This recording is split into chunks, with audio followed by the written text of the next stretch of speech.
Thank you very much for sharing. Thank you very much. It's always a treat to hear. You're all my darlings this time. You're all my darling. It's very nice to hear you, and thank you very much. And you said it's a celebration this week. My husband made a crack about this. Yeah, Friday? I got an email notification, hey, 1 week from National Beer Day. Like from a card company or something. And I'm like, that's kind of funny. And then I look, and then they send me another one. They're like, hey, next week is Good Friday. And I'm like, okay, they've given me a little out of order, but that's kind of funny.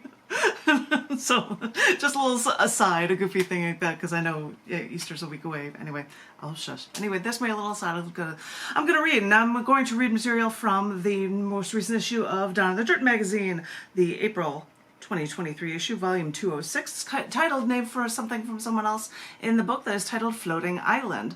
And when I saw the thing for Floating Island, which is a piece, which made me think of a piece from, hey, I see somebody else coming.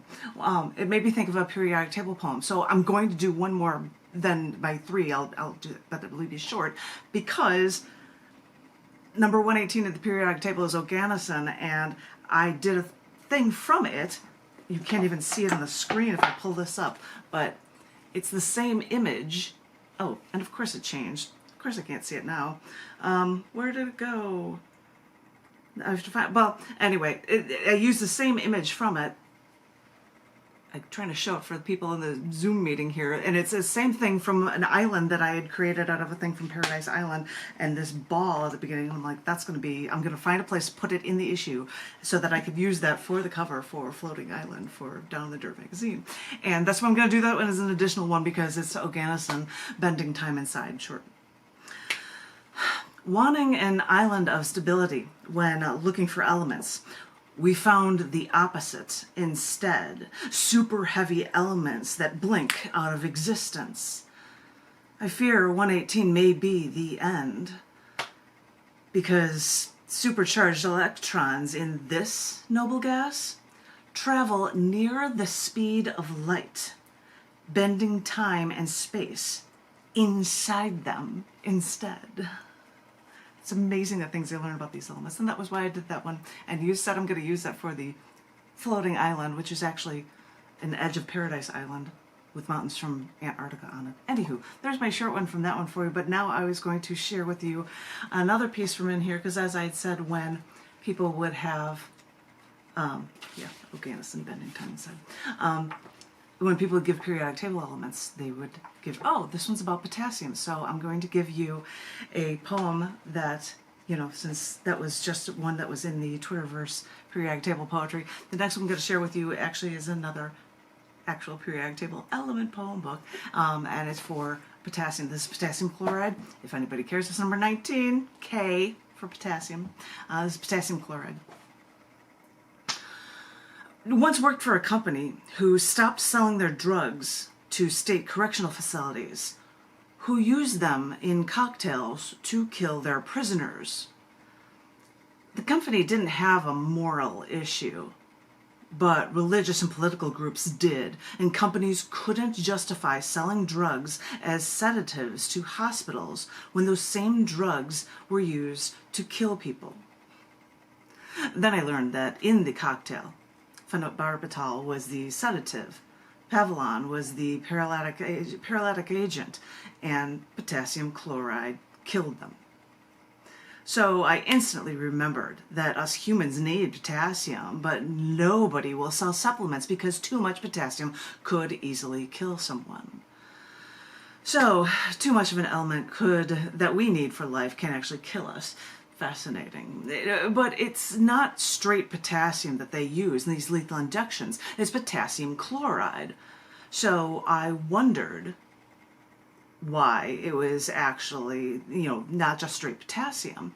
And that's when I heard that if you take potassium straight, it would burn. So they use this metal halide of potassium with chloride. How nice of them, because it would be cruel if prisoners were in pain before we killed them. That would just be so cruel of us. More than a decade after my state imposed a moratorium on executions with the death penalty, it was actually abolished. And I know the death penalty costs taxpayers much more money than keeping prisoners alive for life. The death penalty is not a deterrent, and the death penalty does take innocent lives from wrongful convictions. But all that's stuck in my head right now is the potassium chloride, things our body needs to kill us. I reflect on this late night leg cramps that I get because we don't get enough potassium. Chloride is needed for metabolism, and potassium is one of the most important electrolytes in our body. Still, too much of it can kill us. It must somehow make sense that we humans take these elements, then use them as an instrument of death. I'm afraid I know how us humans think, so, of course, it makes perfect sense. There's my potassium chloride one. Sorry. There's my element poem, because it's not only in Down in the Dirt, but it was also in the periodic table of poetry. But now the others two are just going to do are pieces that are in Testament. You guys have seen the cover, Testament. But this book comes in 4 parts. I'm getting the books in a couple weeks. They're been shipped to me, but they're being shipped from India. Long story. First part is the largest part of the book, which is all post-Roe v. Wade stuff. The second one talks about knowing people who have gone through suicide, or helping people with death, or coping with death. And this first one, which is what Tom reading those pieces made me think of, is about part 2 in that book. And it's titled, Only If She Had a Choice. She didn't give me any signs, not ones I could decipher.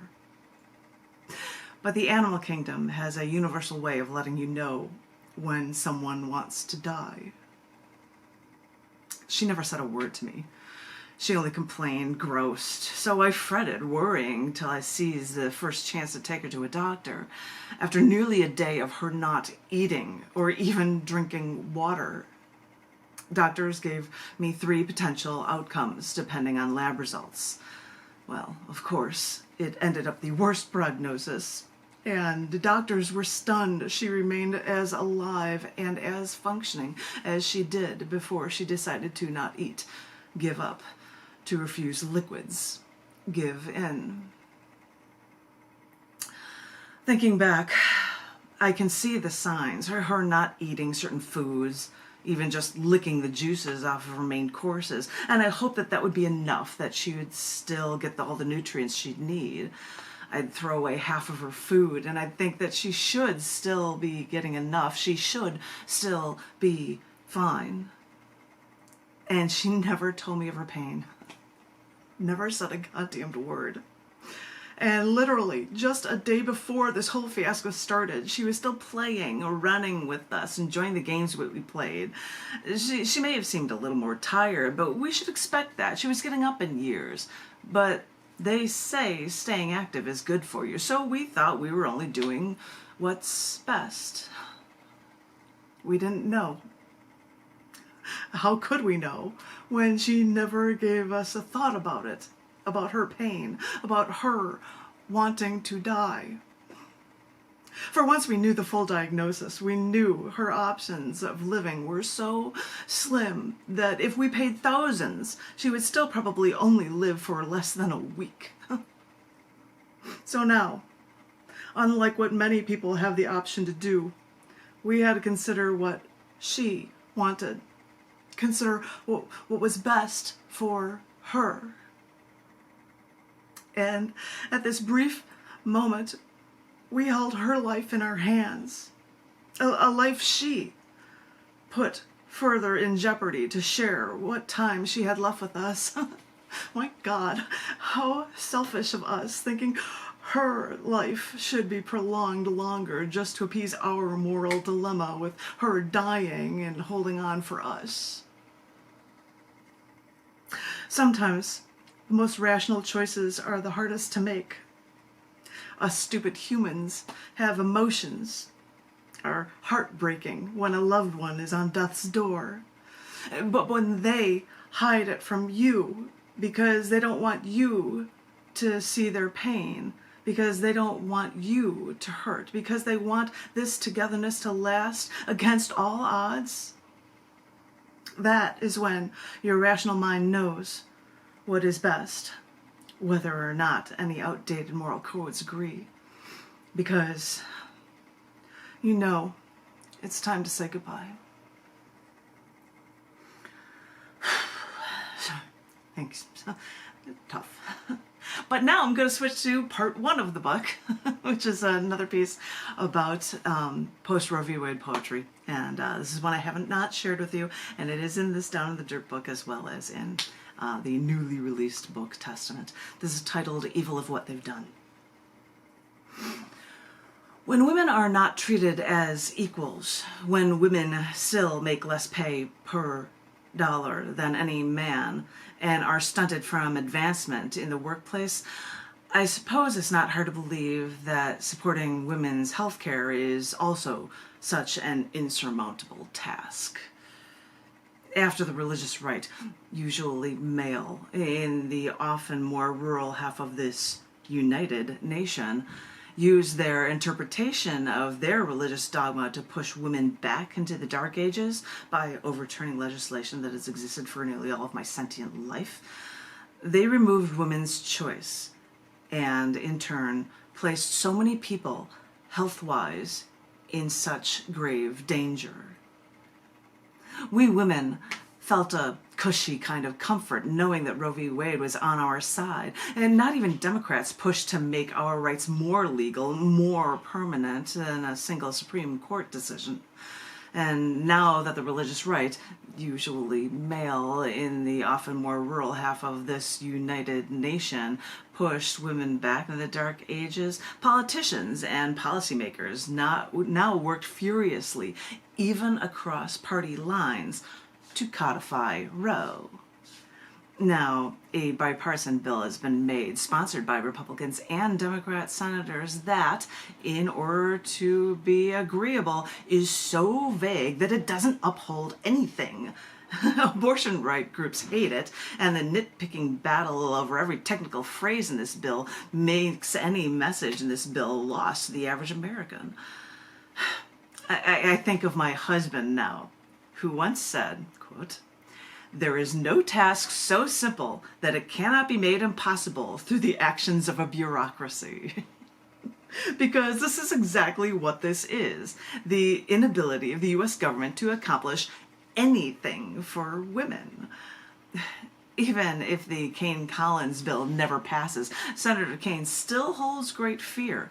Quote, I think post-Dobbs is a series of tragedies.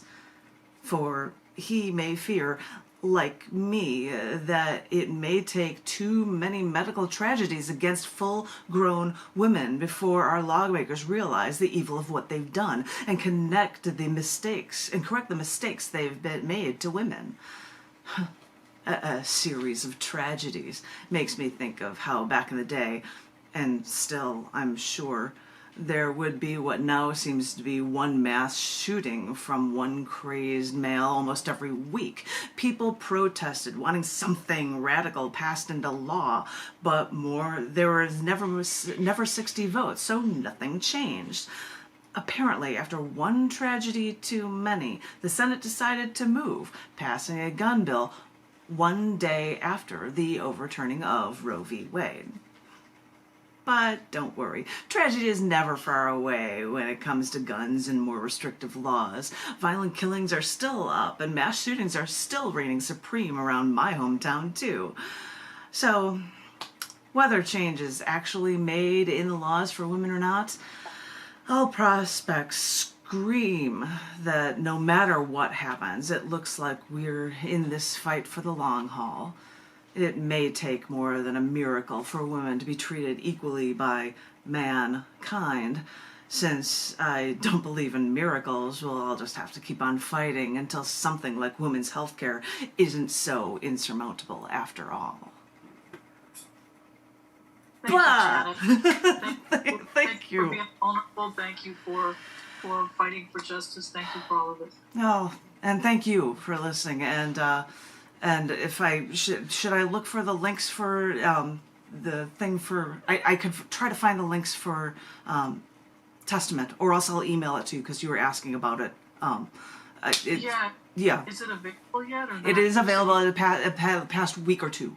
It was released, and I have it linked on JanetKuypers.com, and I posted it on Facebook. But you're not on there, and I could send it if I can't get it on this thing. I'll do something. I'll get it to you. But Okay, thank you very much, and thank you all. And I'm just babbling way too much. Let us go into and then there's a Jackie. Hello, I should be having a Jackie to a list. Da da. I hope she's here to read, and she's not just being shy and bashful, but I will place her in where, since Brian is not here, I will place her in where Brian, hello Jackie, I'll place you in that list so that it's John F. McMullen, and then Jim, and then you will read, and then Tom, Richard, and Susan for the next round, if you would like to read. I don't have my writing with me. When I found this group, I came with the intention to read, but I'm actually at the beach now and enjoying listening, and I would like to read in the future, but today didn't end up to be that day. And I'm also low on phone battery. Then I hope you're able to just listen in, and thank you very much for that. And then it's been wonderful so and far. and I'd love to have you reading. coming back first Sunday of every month. I'm checking to confirm still with the host of the open mic in July about whether or not if I can make it on that one or not, or do a different day for we'll figure something out. But first of the month, and there's usually lots of posts about it. And thank you for listening. And then I will shut up and then give it to John F. McMullen, Zoom host. Thank you. And then Jim will follow him. So John, the stage is yours. Take it away.